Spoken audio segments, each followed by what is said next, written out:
মানসিক শান্তির জন্য মানুষ কী করে এটা এই এআই এর যুগে আপনারা গুগল করে বা চ্যাটজিপিটি করেই জানতে পারবেন।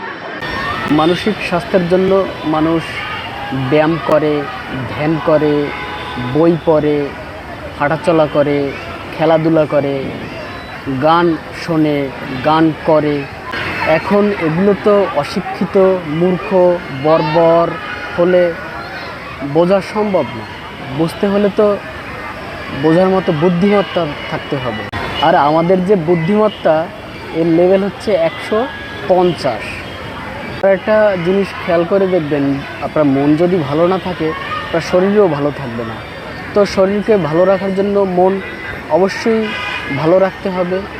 এখন আপনাদের মন ভালো রাখবেন না খারাপ রাখবেন এটা একান্ত আপনাদের নিজস্ব ব্যাপার।